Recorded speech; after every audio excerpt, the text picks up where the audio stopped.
옛날 옛적 한양에서 사흘길 떨어진 충청도의 한적한 산골 마을에 이씨 문중이 살고 있었습니다.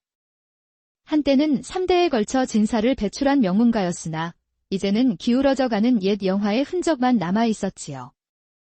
그 집의 막내딸 서화는 20살을 바라보는 나이였으나 앳된 얼굴에는 나이에 어울리지 않는 시름이 깊게 배어 있었습니다. 창백한 피부와 또렷한 눈매, 단정히 따아내린 검은 머리는 초라한 옷차림에도 불구하고 그녀의 기품을 감추지 못했습니다. 서화의 아버지 이진사는 젊은 시절 한양에서 벼슬하며 가문을 일으켰으나 몇 해 전 갑작스러운 병으로 하반신을 쓰지 못하게 되었습니다. 설상가상으로 믿었던 상인에게 전 재산을 사기당해 이제는 안진뱅이가 되어 방에서 나오지도 못하는 신세가 되었지요. 서화야, 이리 와서 애비 등을 좀 주물러다오. 이진사의 목소리는 예전의 위엄을 잃고 힘없이 떨리고 있었습니다. 서화는 기운 옷을 입은 남루한 차림으로 아버지께 다가가 조심스럽게 등을 주물렀습니다. 아버님, 오늘 장터에 가서 무화 배추를 팔았더니 엽전 10립을 받았습니다. 이걸로 쌀을 조금 살 수 있을 것 같아요. 고맙구나, 서화야. 네가 아니었다면 우리 집안은 진작에 굶어 죽었을 게다. 이진사는 딸의 거칠어진 손을 꼭 잡으며 눈시울을 붉혔습니다. 한때 수십 석의 논밭을 가졌던 양반가의 서러움이 밀려왔기 때문입니다.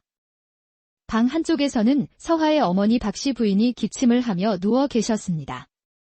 남편의 병과 가문의 몰락이라는 충격으로 몸져 누운 지 벌써 2해가 넘었지요. 어머님, 약을 좀 잡수셔야지요. 내일 아침 일찍 산에 올라가 도라지라도 캐어 오겠습니다. 내 걱정은 말 거라. 내 혼사나 걱정하렴. 이 나이가 되도록 시집도 못 보내고. 어머니의 말에 서화는 쓸쓸히 웃었습니다. 지참금은커녕 혼수조차 마련할 수 없는 처지에 누가 자신에게 장가들려 하겠습니까? 바로 그때 밖에서 거친 목소리가 들려왔습니다. 장인어른, 집에 계십니까? 장인어른. 서화가 문을 열자 둘째 언니의 남편인 최필두가 술에 취한 얼굴로 비틀거리며 서 있었습니다. 형부님, 어서 오십시오. 최필두는 서화를 거들떠보지도 않고 곧장 안채로 들어가 울부짖었습니다. 장인어른, 큰일 났습니다.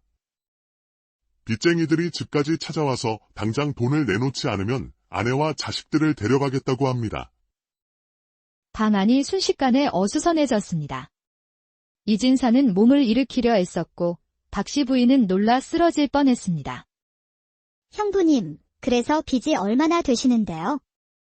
최필두는 서화를 힐끗 보더니 탐욕스러운 눈빛을 번뜩였습니다. 쌀로 치면 10가마는 좋게 될 거요. 하지만 걱정 마십시오. 제가 좋은 방법을 찾았으니까요. 그의 말투에서 불길한 기운이 감돌았지만 서화는 아직 그의 속셈을 알지 못했습니다. 다음 날 새벽, 서화가 우물가에서 물을 길어오는데 둘째 언니 서연이 눈물을 흘리며 달려왔습니다. 서화야, 큰일이다. 내 형부가 무슨 짓을 꾸미는지는 모르겠지만 절대 그 사람 말을 따르면 안 된다. 언니는 서화의 손을 꼭 잡고 떨리는 목소리로 말했지만 정작 무슨 일인지는 말하지 못하고 눈물만 흘릴 뿐이었습니다.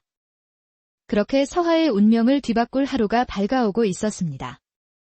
사흘째 되던 날, 최필두는 새벽 일찍 일어나 몸단장을 하고는 고을에서 가장 큰 곡물상을 운영하는 황대감의 저택으로 향했습니다.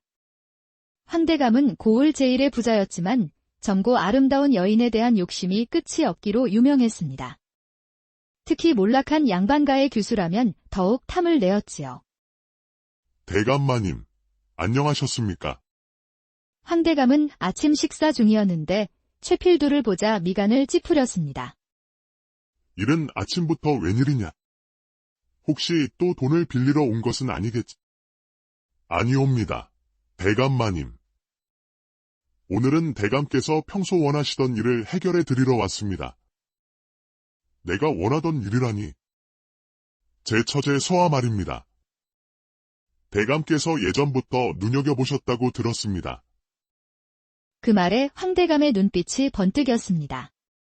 서화의 아름다움은 이미 고을에 소문이 자자했기 때문입니다. 그래서 하고 싶은 말이 무엇이냐? 집안 형편이 너무 어려워 더는 버틸 수가 없습니다. 쌀 한 가마만 주신다면 서화를 대감댁으로 보내드리겠습니다. 쌀 한 가마라는 말에 황대감은 놀랐습니다. 양반집 교수를 그런 헐값에 살 수 있다는 것은 상상도 못했던 일이었거든요. 정말이냐? 이진사께서 허락하시겠느냐? 장인어른께서는 이미 승낙하셨습니다. 집안이 굶어 죽을 지경이니 어쩔 수 없다고 하시더군요. 최필두는 태연하게 거짓말을 늘어놓았습니다. 사실 이진사는 아무것도 모르고 있었지요.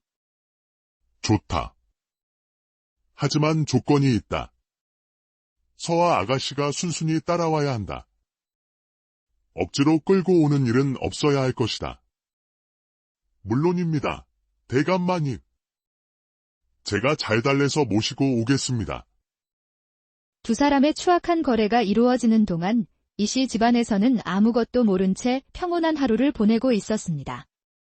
집에 돌아온 최필두는 만족스러운 미소를 띠며 이진사를 찾아갔습니다. 장인어른, 좋은 소식이 있습니다. 서화의 혼처를 구했습니다.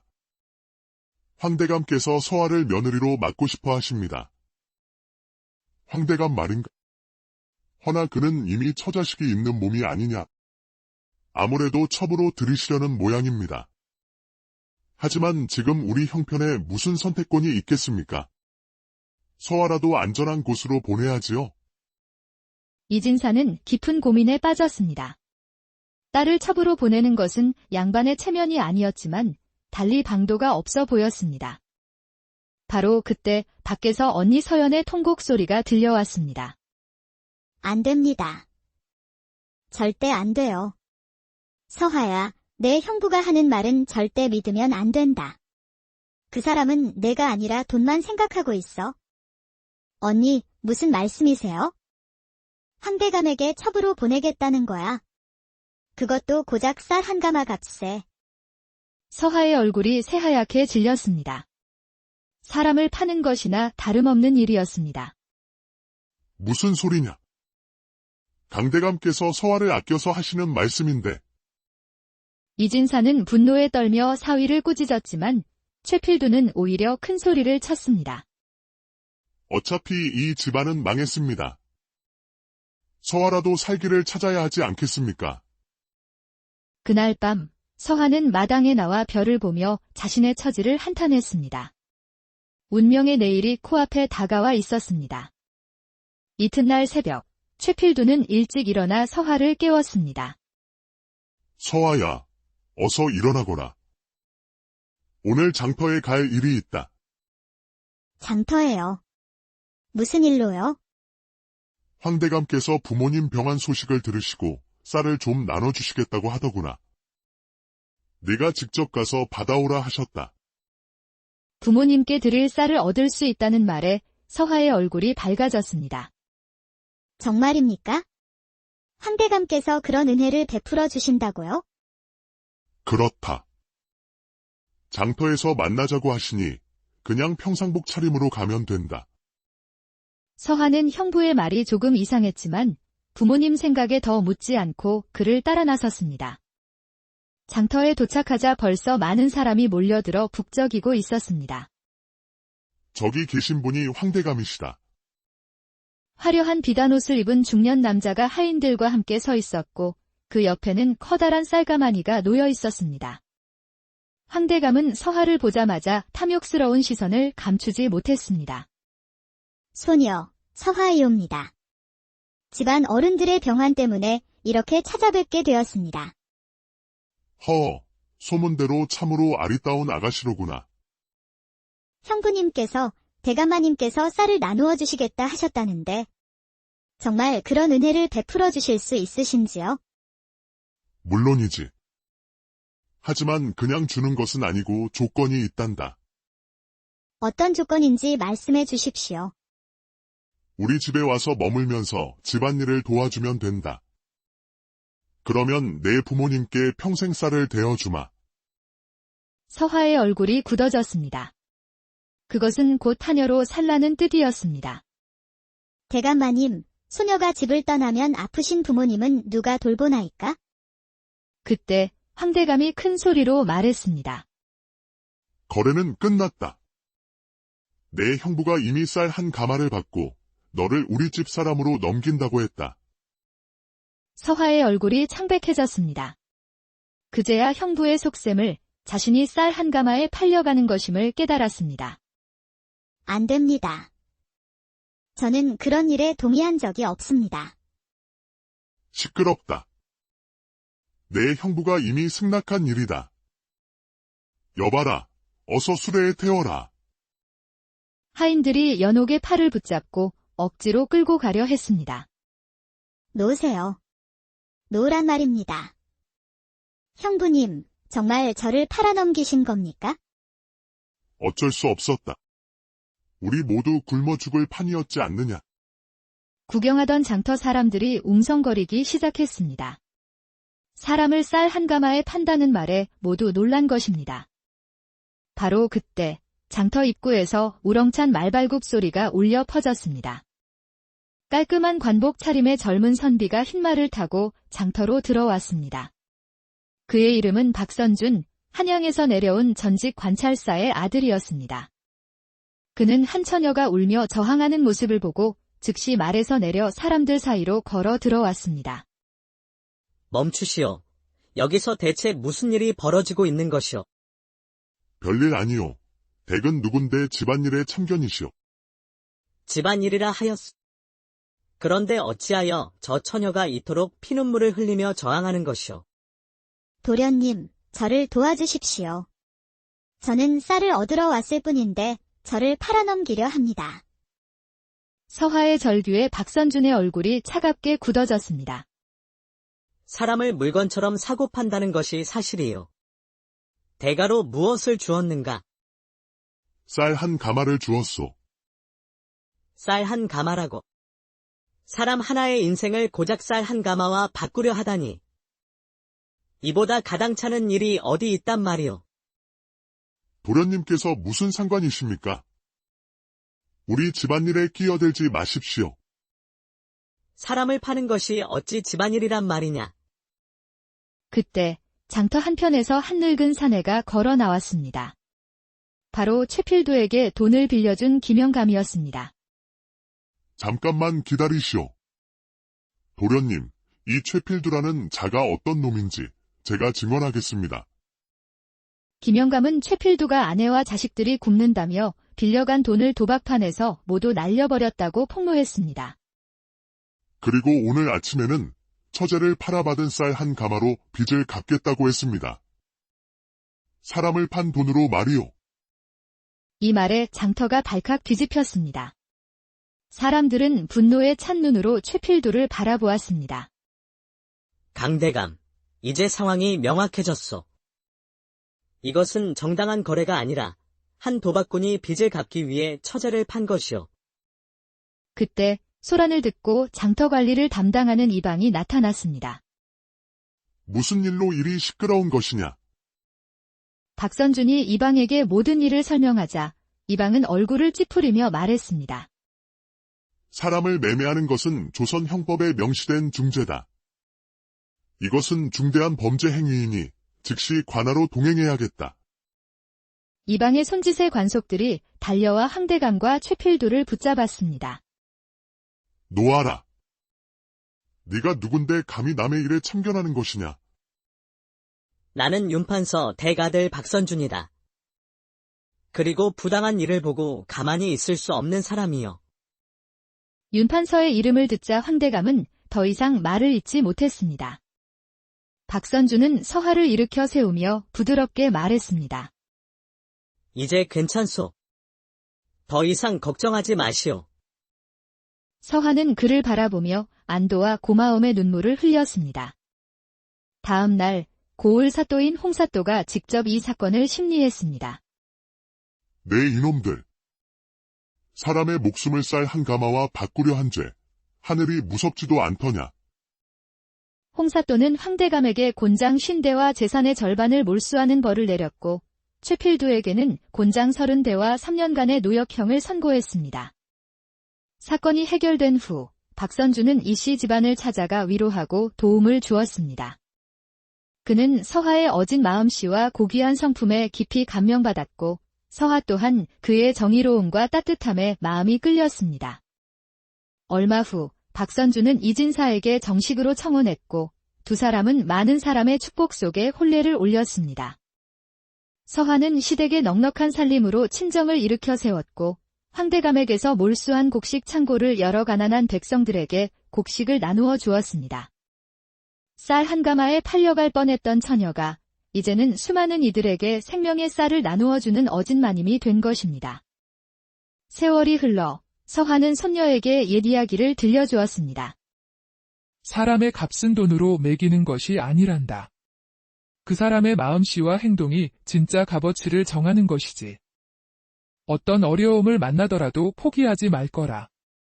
하늘은 선한 마음을 가진 사람을 반드시 도와주신단다. 그렇게 서하의 이야기는 대대손손 전해져 내려가며 사람들의 마음속에 희망과 용기를 주는 옛날 옛적 한양에서 사흘길 떨어진 충청도의 한적한 산골 마을에 이씨 문중이 살고 있었습니다. 한때는 3대에 걸쳐 진사를 배출한 명문가였으나 이제는 기울어져가는 옛 영화의 흔적만 남아 있었지요. 그 집의 막내딸 서하는 20살을 바라보는 나이였으나 앳된 얼굴에는 나이에 어울리지 않는 시름이 깊게 배어 있었습니다. 창백한 피부와 또렷한 눈매, 단정히 따아내린 검은 머리는 초라한 옷차림에도 불구하고 그녀의 기품을 감추지 못했습니다. 서하의 아버지 이진사는 젊은 시절 한양에서 벼슬하며 가문을 일으켰으나 몇 해 전 갑작스러운 병으로 하반신을 쓰지 못하게 되었습니다. 설상가상으로 믿었던 상인에게 전 재산을 사기당해 이제는 안진뱅이가 되어 방에서 나오지도 못하는 신세가 되었지요. 서하야, 이리 와서 애비 등을 좀 주물러다오. 이진사의 목소리는 예전의 위엄을 잃고 힘없이 떨리고 있었습니다. 서하는 기운 옷을 입은 남루한 차림으로 아버지께 다가가 조심스럽게 등을 주물렀습니다. 아버님, 오늘 장터에 가서 무와 배추를 팔았더니 엽전 10립을 받았습니다. 이걸로 쌀을 조금 살 수 있을 것 같아요. 고맙구나, 서하야. 네가 아니었다면 우리 집안은 진작에 굶어 죽었을 게다. 이진사는 딸의 거칠어진 손을 꼭 잡으며 눈시울을 붉혔습니다. 한때 수십 석의 논밭을 가졌던 양반가의 서러움이 밀려왔기 때문입니다. 방 한쪽에서는 서하의 어머니 박씨 부인이 기침을 하며 누워 계셨습니다. 남편의 병과 가문의 몰락이라는 충격으로 몸져 누운 지 벌써 2해가 넘었지요. 어머님, 약을 좀 잡수셔야지요. 내일 아침 일찍 산에 올라가 도라지라도 캐어 오겠습니다. 내 걱정은 말 거라. 내 혼사나 걱정하렴. 이 나이가 되도록 시집도 못 보내고. 어머니의 말에 서하는 쓸쓸히 웃었습니다. 지참금은커녕 혼수조차 마련할 수 없는 처지에 누가 자신에게 장가들려 하겠습니까? 바로 그때 밖에서 거친 목소리가 들려왔습니다. 장인어른, 집에 계십니까? 장인어른. 서하가 문을 열자 둘째 언니의 남편인 최필두가 술에 취한 얼굴로 비틀거리며 서 있었습니다. 형부님, 어서 오십시오. 최필두는 서하를 거들떠보지도 않고 곧장 안채로 들어가 울부짖었습니다.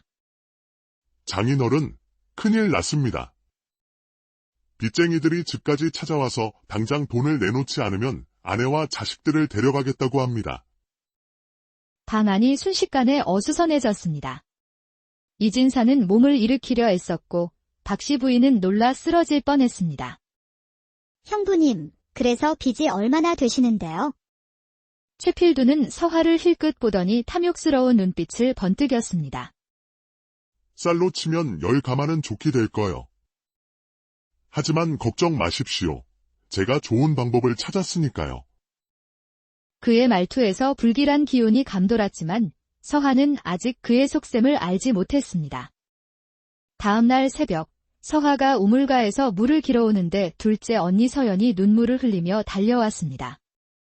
서화야, 큰일이다. 내 형부가 무슨 짓을 꾸미는지는 모르겠지만 절대 그 사람 말을 따르면 안 된다. 언니는 서화의 손을 꼭 잡고 떨리는 목소리로 말했지만 정작 무슨 일인지는 말하지 못하고 눈물만 흘릴 뿐이었습니다. 그렇게 서화의 운명을 뒤바꿀 하루가 밝아오고 있었습니다.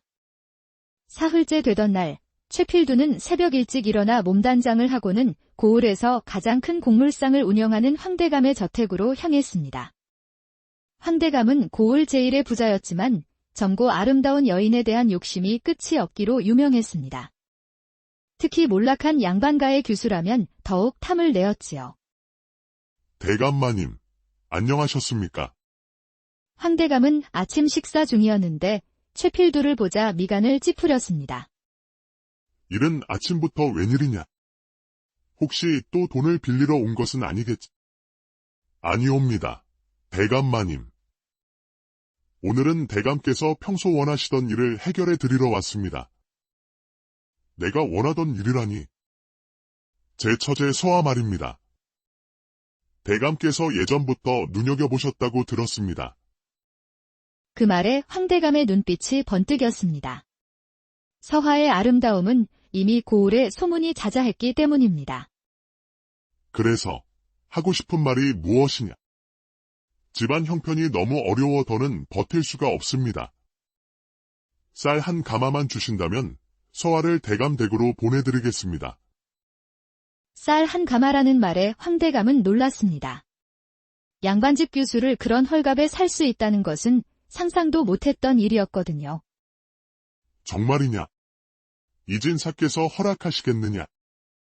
장인어른께서는 이미 승낙하셨습니다. 집안이 굶어 죽을 지경이니 어쩔 수 없다고 하시더군요. 최필두는 태연하게 거짓말을 늘어놓았습니다. 사실 이진사는 아무것도 모르고 있었지요. 좋다. 하지만 조건이 있다. 서화 아가씨가 순순히 따라와야 한다. 억지로 끌고 오는 일은 없어야 할 것이다. 물론입니다.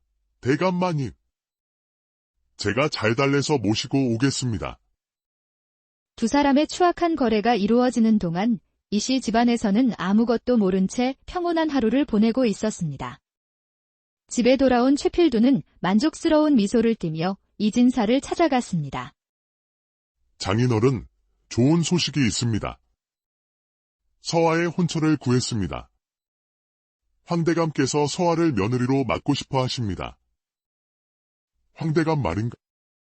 허나 그는 이미 처자식이 있는 몸이 아니냐. 아무래도 첩으로 들이시려는 모양입니다.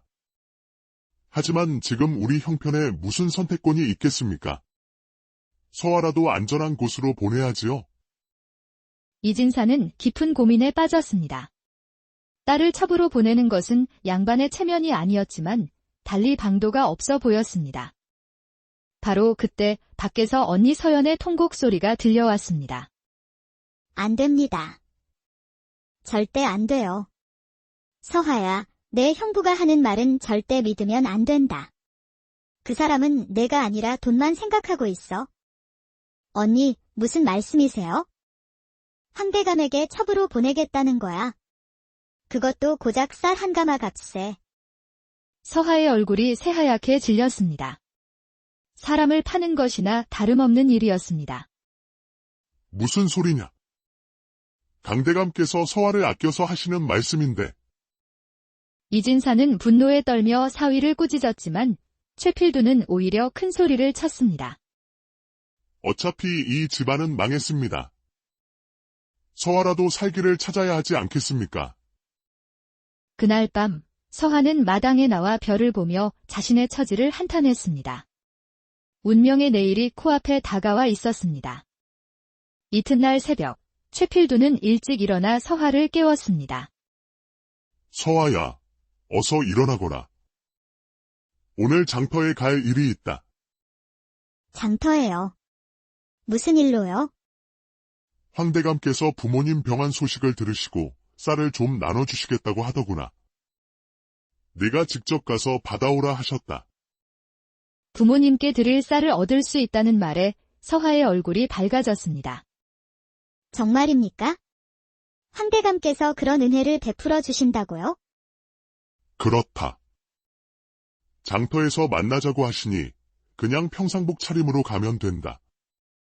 서화는 형부의 말이 조금 이상했지만 부모님 생각에 더 묻지 않고 그를 따라 나섰습니다. 장터에 도착하자 벌써 많은 사람이 몰려들어 북적이고 있었습니다.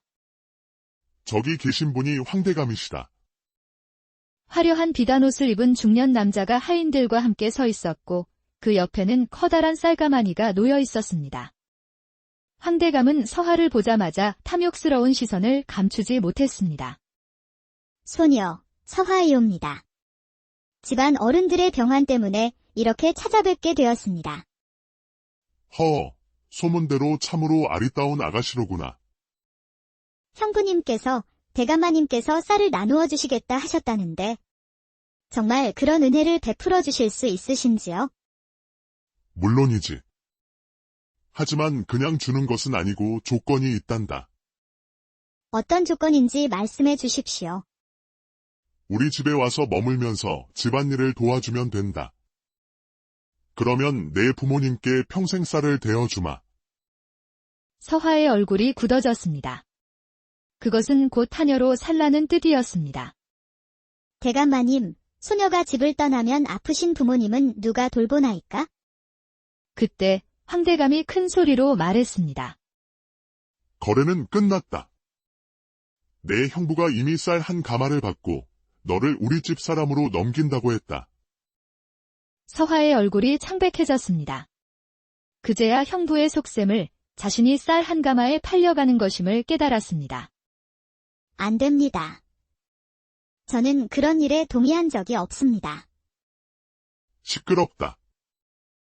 내 형부가 이미 승낙한 일이다. 여봐라, 어서 수레에 태워라. 하인들이 연옥의 팔을 붙잡고 억지로 끌고 가려 했습니다. 놓으세요. 놓으란 말입니다. 형부님, 정말 저를 팔아넘기신 겁니까? 어쩔 수 없었다. 우리 모두 굶어 죽을 판이었지 않느냐. 구경하던 장터 사람들이 웅성거리기 시작했습니다. 사람을 쌀 한 가마에 판다는 말에 모두 놀란 것입니다. 바로 그때 장터 입구에서 우렁찬 말발굽 소리가 울려 퍼졌습니다. 깔끔한 관복 차림의 젊은 선비가 흰말을 타고 장터로 들어왔습니다. 그의 이름은 박선준, 한양에서 내려온 전직 관찰사의 아들이었습니다. 그는 한 처녀가 울며 저항하는 모습을 보고 즉시 말에서 내려 사람들 사이로 걸어 들어왔습니다. 멈추시오. 여기서 대체 무슨 일이 벌어지고 있는 것이오? 별일 아니오. 댁은 누군데 집안일에 참견이시오. 집안일이라 하였소. 그런데 어찌하여 저 처녀가 이토록 피눈물을 흘리며 저항하는 것이오? 도련님, 저를 도와주십시오. 저는 쌀을 얻으러 왔을 뿐인데 저를 팔아넘기려 합니다.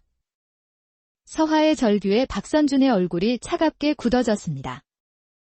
사람을 물건처럼 사고 판다는 것이 사실이요. 대가로 무엇을 주었는가? 쌀 한 가마를 주었소. 쌀 한 가마라고. 사람 하나의 인생을 고작 쌀 한 가마와 바꾸려 하다니. 이보다 가당찮은 일이 어디 있단 말이오. 도련님께서 무슨 상관이십니까? 우리 집안일에 끼어들지 마십시오. 사람을 파는 것이 어찌 집안일이란 말이냐. 그때 장터 한편에서 한 늙은 사내가 걸어 나왔습니다. 바로 최필두에게 돈을 빌려준 김영감이었습니다. 잠깐만 기다리시오. 도련님, 이 최필두라는 자가 어떤 놈인지 제가 증언하겠습니다. 김영감은 최필두가 아내와 자식들이 굶는다며 빌려간 돈을 도박판에서 모두 날려버렸다고 폭로했습니다. 그리고 오늘 아침에는 처제를 팔아받은 쌀 한 가마로 빚을 갚겠다고 했습니다. 사람을 판 돈으로 말이오. 이 말에 장터가 발칵 뒤집혔습니다. 사람들은 분노에 찬 눈으로 최필두를 바라보았습니다. 강대감, 이제 상황이 명확해졌소. 이것은 정당한 거래가 아니라 한 도박꾼이 빚을 갚기 위해 처제를 판 것이요. 그때 소란을 듣고 장터 관리를 담당하는 이방이 나타났습니다. 무슨 일로 일이 시끄러운 것이냐? 박선준이 이방에게 모든 일을 설명하자 이방은 얼굴을 찌푸리며 말했습니다. 사람을 매매하는 것은 조선 형법에 명시된 중죄다. 이것은 중대한 범죄 행위이니 즉시 관하로 동행해야겠다. 이방의 손짓의 관속들이 달려와 황대감과 최필두를 붙잡았습니다. 놓아라. 네가 누군데 감히 남의 일에 참견하는 것이냐? 나는 윤판서 대가들 박선준이다. 그리고 부당한 일을 보고 가만히 있을 수 없는 사람이요. 윤판서의 이름을 듣자 황대감은 더 이상 말을 잇지 못했습니다. 박선준은 서화를 일으켜 세우며 부드럽게 말했습니다. 이제 괜찮소. 더 이상 걱정하지 마시오. 서화는 그를 바라보며 안도와 고마움의 눈물을 흘렸습니다. 다음 날 고을 사또인 홍사또가 직접 이 사건을 심리했습니다. 내 이놈들. 사람의 목숨을 쌀 한가마와 바꾸려 한 죄. 하늘이 무섭지도 않더냐. 홍사또는 황대감에게 곤장 50대와 재산의 절반을 몰수하는 벌을 내렸고 최필두에게는 곤장 30대와 3년간의 노역형을 선고했습니다. 사건이 해결된 후 박선준은 이씨 집안을 찾아가 위로하고 도움을 주었습니다. 그는 서화의 어진 마음씨와 고귀한 성품에 깊이 감명받았고 서화 또한 그의 정의로움과 따뜻함에 마음이 끌렸습니다.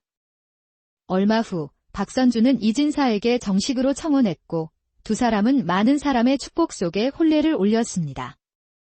서화는 시댁의 넉넉한 살림으로 친정을 일으켜 세웠고 황대감에게서 몰수한 곡식 창고를 여러 가난한 백성들에게 곡식을 나누어 주었습니다. 쌀 한 가마에 팔려갈 뻔했던 처녀가 이제는 수많은 이들에게 생명의 쌀을 나누어 주는 어진마님이 된 것입니다. 세월이 흘러 서화는 손녀에게 옛 이야기를 들려주었습니다. 사람의 값은 돈으로 매기는 것이 아니란다. 그 사람의 마음씨와 행동이 진짜 값어치를 정하는 것이지. 어떤 어려움을 만나더라도 포기하지 말 거라. 하늘은 선한 마음을 가진 사람을 반드시 도와주신단다. 그렇게 서화의 이야기는 대대손손 전해져 내려가며 사람들의 마음속에 희망과 용기를 주는 옛날 옛적 한양에서 사흘길 떨어진 충청도의 한적한 산골 마을에 이씨 문중이 살고 있었습니다. 한때는 3대에 걸쳐 진사를 배출한 명문가였으나 이제는 기울어져가는 옛 영화의 흔적만 남아 있었지요. 그 집의 막내딸 서화는 20살을 바라보는 나이였으나 앳된 얼굴에는 나이에 어울리지 않는 시름이 깊게 배어 있었습니다. 창백한 피부와 또렷한 눈매, 단정히 따아내린 검은 머리는 초라한 옷차림에도 불구하고 그녀의 기품을 감추지 못했습니다. 서화의 아버지 이진사는 젊은 시절 한양에서 벼슬하며 가문을 일으켰으나 몇 해 전 갑작스러운 병으로 하반신을 쓰지 못하게 되었습니다. 설상가상으로 믿었던 상인에게 전 재산을 사기당해 이제는 안진뱅이가 되어 방에서 나오지도 못하는 신세가 되었지요. 서화야. 이리 와서 애비 등을 좀 주물러다오. 이진사의 목소리는 예전의 위엄을 잃고 힘없이 떨리고 있었습니다. 서화는 기운 옷을 입은 남루한 차림으로 아버지께 다가가 조심스럽게 등을 주물렀습니다. 아버님, 오늘 장터에 가서 무와 배추를 팔았더니 엽전 10립을 받았습니다. 이걸로 쌀을 조금 살 수 있을 것 같아요. 고맙구나, 서화야. 네가 아니었다면 우리 집안은 진작에 굶어 죽었을 게다. 이진사는 딸의 거칠어진 손을 꼭 잡으며 눈시울을 붉혔습니다. 한때 수십 석의 논밭을 가졌던 양반가의 서러움이 밀려왔기 때문입니다. 방 한쪽에서는 서화의 어머니 박씨 부인이 기침을 하며 누워 계셨습니다. 남편의 병과 가문의 몰락이라는 충격으로 몸져 누운 지 벌써 2해가 넘었지요. 어머님, 약을 좀 잡수셔야지요. 내일 아침 일찍 산에 올라가 도라지라도 캐어 오겠습니다. 내 걱정은 말 거라. 내 혼사나 걱정하렴. 이 나이가 되도록 시집도 못 보내고. 어머니의 말에 서화는 쓸쓸히 웃었습니다. 지참금은커녕 혼수조차 마련할 수 없는 처지에 누가 자신에게 장가들려 하겠습니까? 바로 그때 밖에서 거친 목소리가 들려왔습니다. 장인어른. 집에 계십니까? 장인어른. 서화가 문을 열자 둘째 언니의 남편인 최필두가 술에 취한 얼굴로 비틀거리며 서 있었습니다. 형부님, 어서 오십시오. 최필두는 서화를 거들떠보지도 않고 곧장 안채로 들어가 울부짖었습니다. 장인어른, 큰일 났습니다. 빚쟁이들이 집까지 찾아와서 당장 돈을 내놓지 않으면 아내와 자식들을 데려가겠다고 합니다. 방 안이 순식간에 어수선해졌습니다. 이진사는 몸을 일으키려 애썼고 박씨 부인은 놀라 쓰러질 뻔했습니다. 형부님, 그래서 빚이 얼마나 되시는데요? 최필두는 서화를 힐끗 보더니 탐욕스러운 눈빛을 번뜩였습니다. 쌀로 치면 10가마는 좋게 될 거요. 하지만 걱정 마십시오. 제가 좋은 방법을 찾았으니까요. 그의 말투에서 불길한 기운이 감돌았지만 서화는 아직 그의 속셈을 알지 못했습니다. 다음 날 새벽, 서화가 우물가에서 물을 길어오는데 둘째 언니 서연이 눈물을 흘리며 달려왔습니다. 서화야, 큰일이다. 내 형부가 무슨 짓을 꾸미는지는 모르겠지만 절대 그 사람 말을 따르면 안 된다. 언니는 서화의 손을 꼭 잡고 떨리는 목소리로 말했지만 정작 무슨 일인지는 말하지 못하고 눈물만 흘릴 뿐이었습니다. 그렇게 서화의 운명을 뒤바꿀 하루가 밝아오고 있었습니다. 사흘째 되던 날, 최필두는 새벽 일찍 일어나 몸단장을 하고는 고을에서 가장 큰 곡물상을 운영하는 황대감의 저택으로 향했습니다. 황대감은 고을 제1의 부자였지만 젊고 아름다운 여인에 대한 욕심이 끝이 없기로 유명했습니다.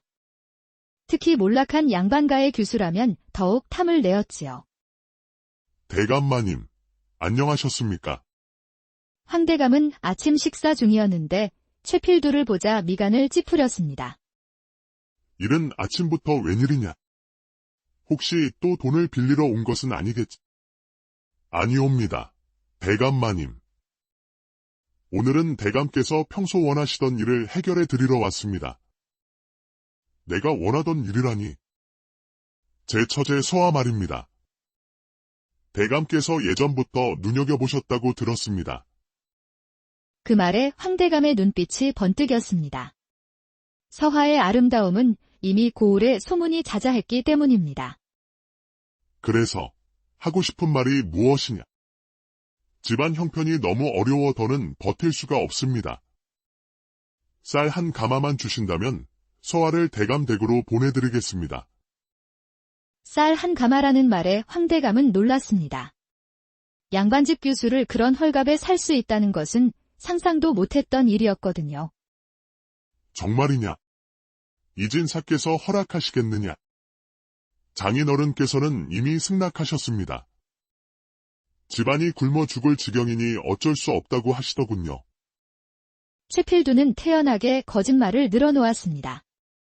사실 이진사는 아무것도 모르고 있었지요. 좋다. 하지만 조건이 있다. 서화 아가씨가 순순히 따라와야 한다.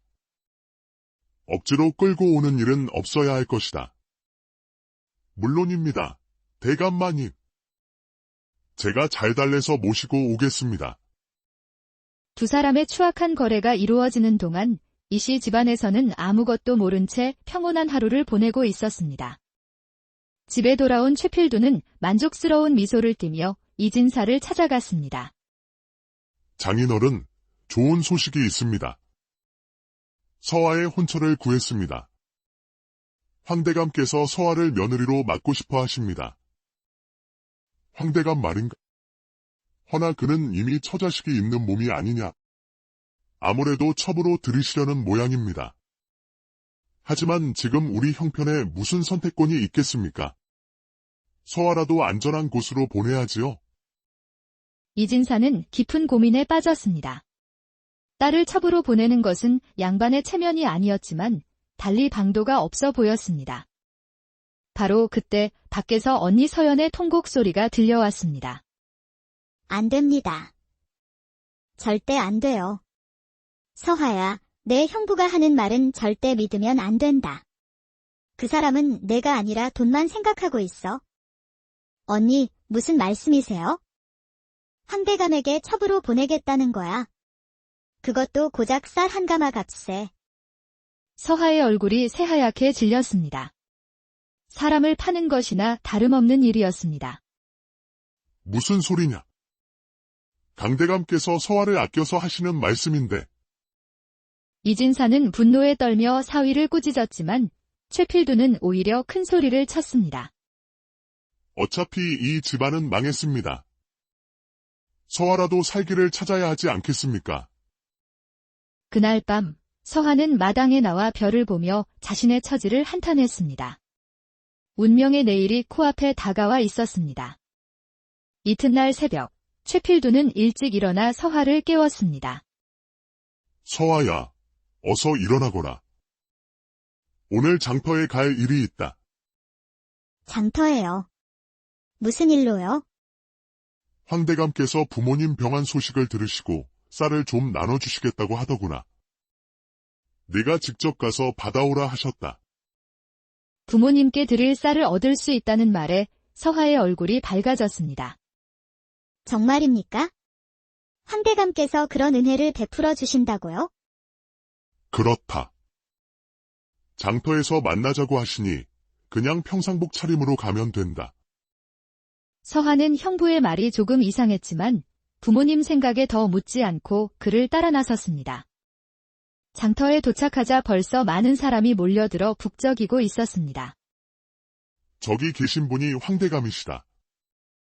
화려한 비단옷을 입은 중년 남자가 하인들과 함께 서 있었고 그 옆에는 커다란 쌀가마니가 놓여 있었습니다. 황대감은 서하를 보자마자 탐욕스러운 시선을 감추지 못했습니다. 소녀, 서하이옵니다. 집안 어른들의 병환 때문에 이렇게 찾아뵙게 되었습니다. 소문대로 참으로 아리따운 아가씨로구나.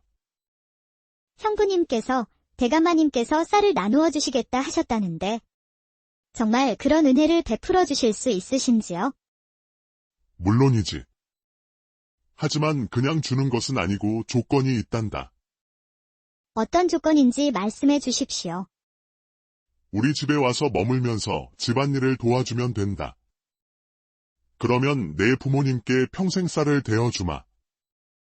서하의 얼굴이 굳어졌습니다. 그것은 곧 하녀로 살라는 뜻이었습니다.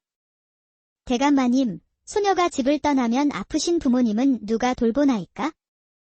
그때 황대감이 큰 소리로 말했습니다. 거래는 끝났다. 내 형부가 이미 쌀 한 가마를 받고 너를 우리 집 사람으로 넘긴다고 했다. 서하의 얼굴이 창백해졌습니다. 그제야 형부의 속셈을 자신이 쌀 한 가마에 팔려가는 것임을 깨달았습니다. 안 됩니다.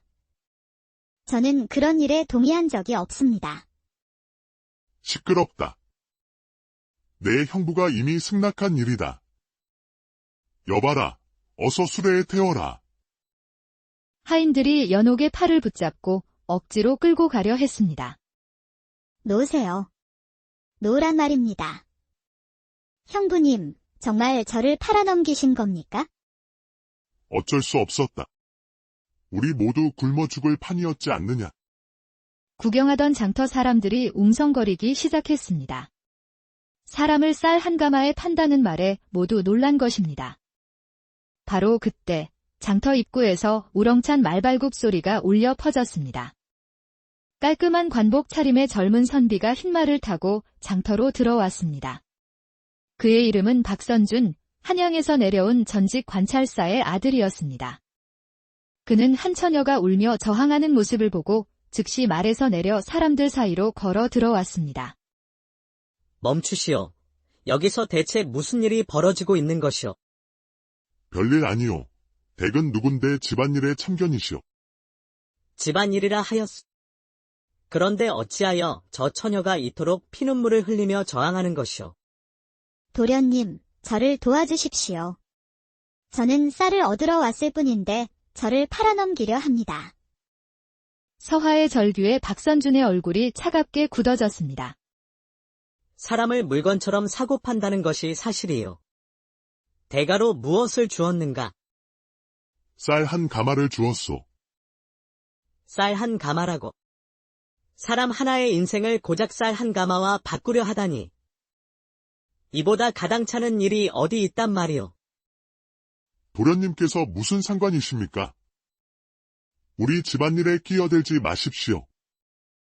사람을 파는 것이 어찌 집안일이란 말이냐. 그때 장터 한편에서 한 늙은 사내가 걸어 나왔습니다. 바로 최필두에게 돈을 빌려준 김영감이었습니다. 잠깐만 기다리시오. 도련님, 이 최필두라는 자가 어떤 놈인지 제가 증언하겠습니다. 김영감은 최필두가 아내와 자식들이 굶는다며 빌려간 돈을 도박판에서 모두 날려버렸다고 폭로했습니다. 그리고 오늘 아침에는 처제를 팔아받은 쌀 한 가마로 빚을 갚겠다고 했습니다. 사람을 판 돈으로 말이오. 이 말에 장터가 발칵 뒤집혔습니다. 사람들은 분노에 찬 눈으로 최필두를 바라보았습니다. 강대감, 이제 상황이 명확해졌소. 이것은 정당한 거래가 아니라 한 도박꾼이 빚을 갚기 위해 처제를 판 것이오. 그때 소란을 듣고 장터 관리를 담당하는 이방이 나타났습니다. 무슨 일로 일이 시끄러운 것이냐? 박선준이 이방에게 모든 일을 설명하자 이방은 얼굴을 찌푸리며 말했습니다. 사람을 매매하는 것은 조선 형법에 명시된 중죄다.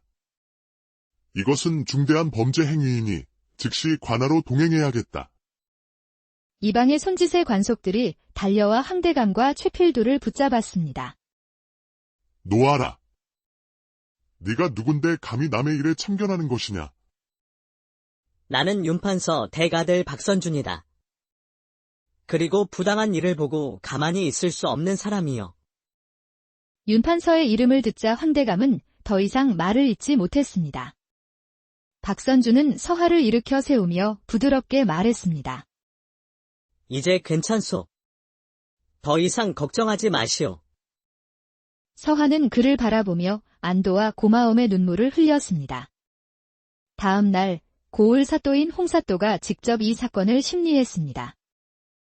네 이놈들. 사람의 목숨을 쌀 한 가마와 바꾸려 한 죄. 하늘이 무섭지도 않더냐. 홍사또는 황대감에게 곤장 50대와 재산의 절반을 몰수하는 벌을 내렸고 최필두에게는 곤장 30대와 3년간의 노역형을 선고했습니다. 사건이 해결된 후 박선준은 이씨 집안을 찾아가 위로하고 도움을 주었습니다. 그는 서화의 어진 마음씨와 고귀한 성품에 깊이 감명받았고 서화 또한 그의 정의로움과 따뜻함에 마음이 끌렸습니다.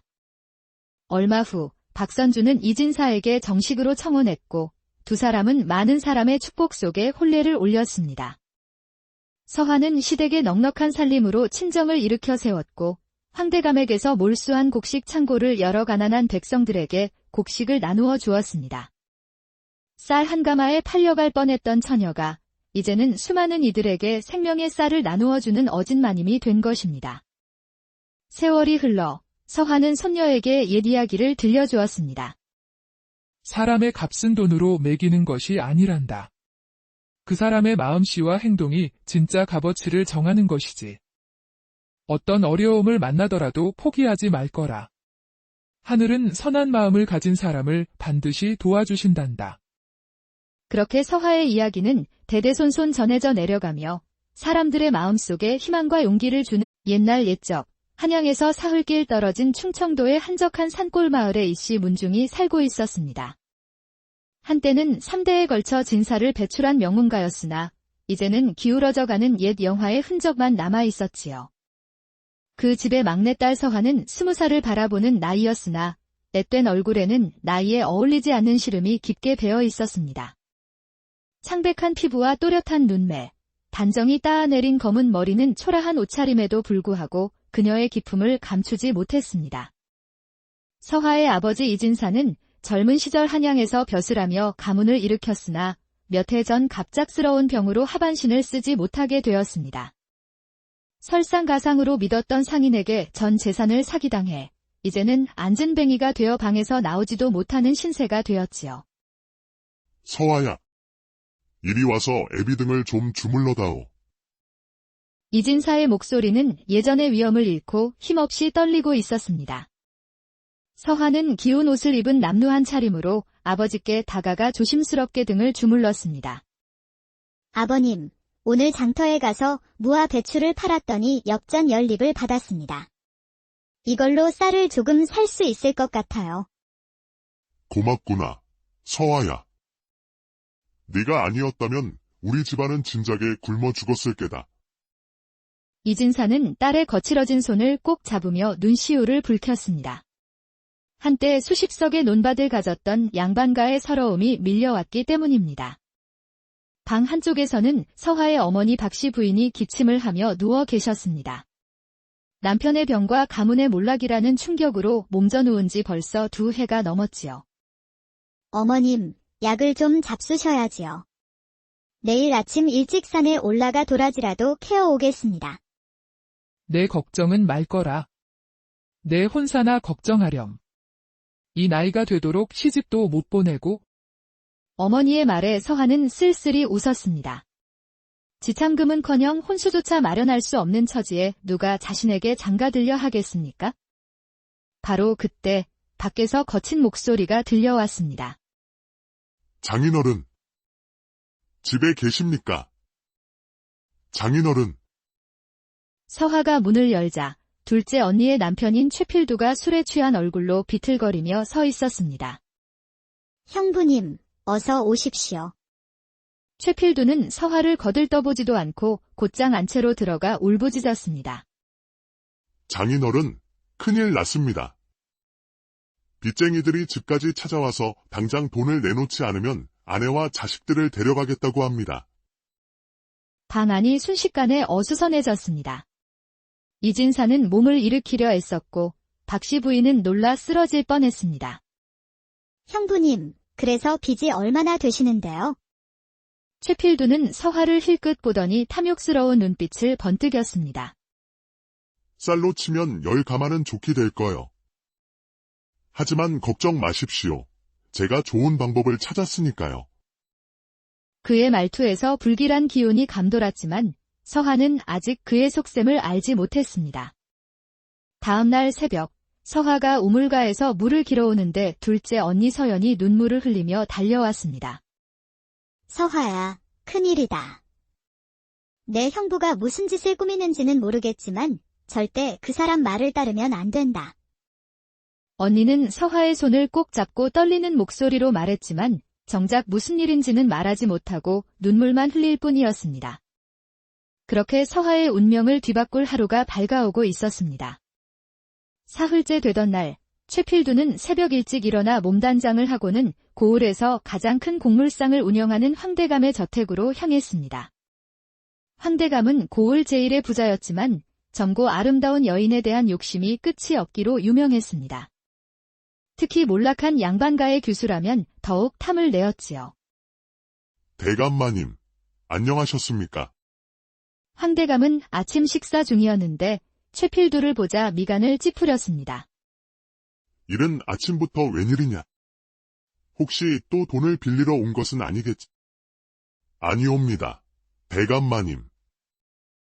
오늘은 대감께서 평소 원하시던 일을 해결해 드리러 왔습니다. 내가 원하던 일이라니. 제 처제 서화 말입니다. 대감께서 예전부터 눈여겨보셨다고 들었습니다. 그 말에 황대감의 눈빛이 번뜩였습니다.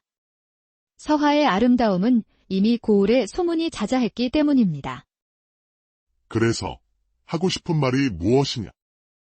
집안 형편이 너무 어려워 더는 버틸 수가 없습니다. 쌀 1가마만 주신다면 서화를 대감댁으로 보내드리겠습니다. 쌀 1가마라는 말에 황대감은 놀랐습니다.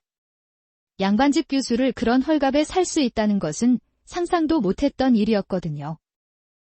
정말이냐? 이진사께서 허락하시겠느냐?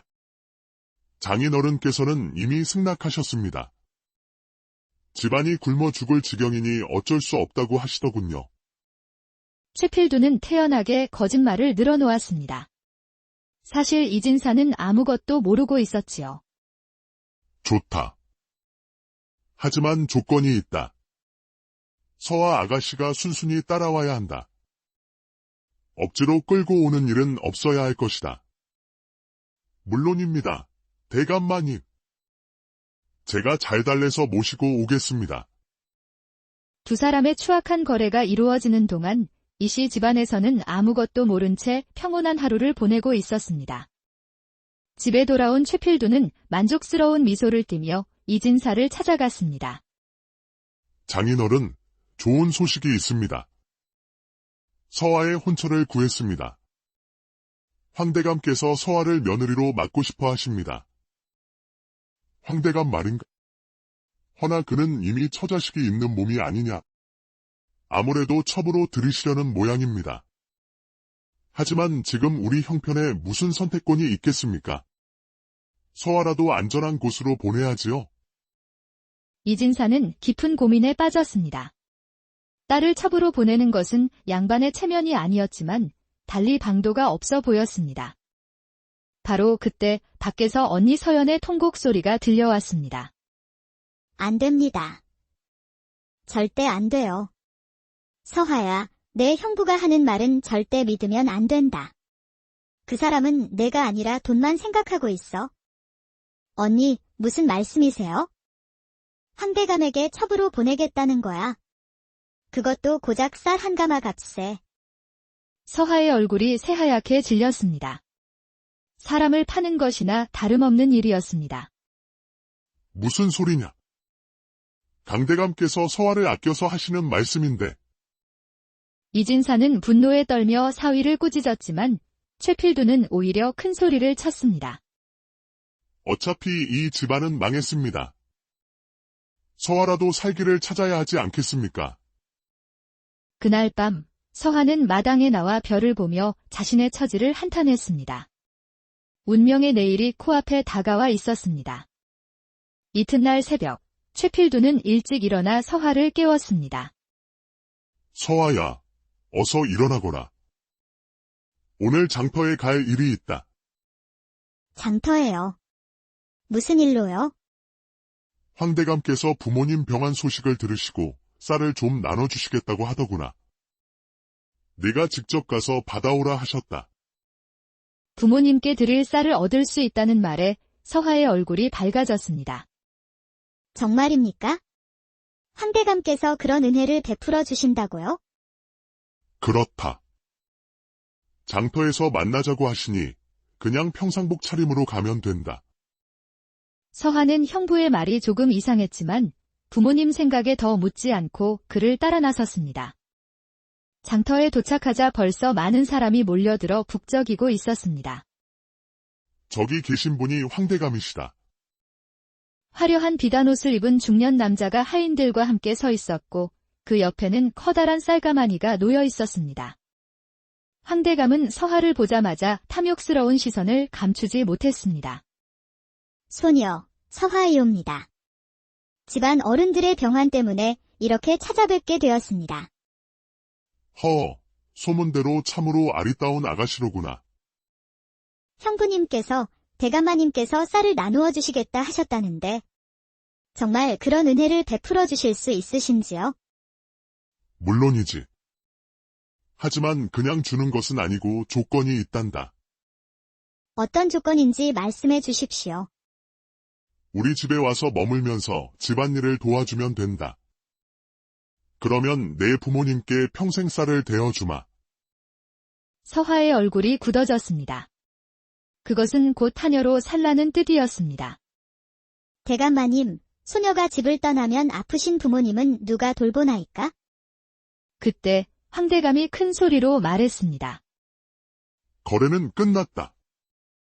내 형부가 이미 쌀 한 가마를 받고 너를 우리 집 사람으로 넘긴다고 했다. 서하의 얼굴이 창백해졌습니다. 그제야 형부의 속셈을 자신이 쌀 한 가마에 팔려가는 것임을 깨달았습니다. 안 됩니다. 저는 그런 일에 동의한 적이 없습니다. 시끄럽다. 내 형부가 이미 승낙한 일이다. 여봐라, 어서 수레에 태워라. 하인들이 연옥의 팔을 붙잡고 억지로 끌고 가려 했습니다. 놓으세요. 놓으란 말입니다. 형부님, 정말 저를 팔아넘기신 겁니까? 어쩔 수 없었다. 우리 모두 굶어 죽을 판이었지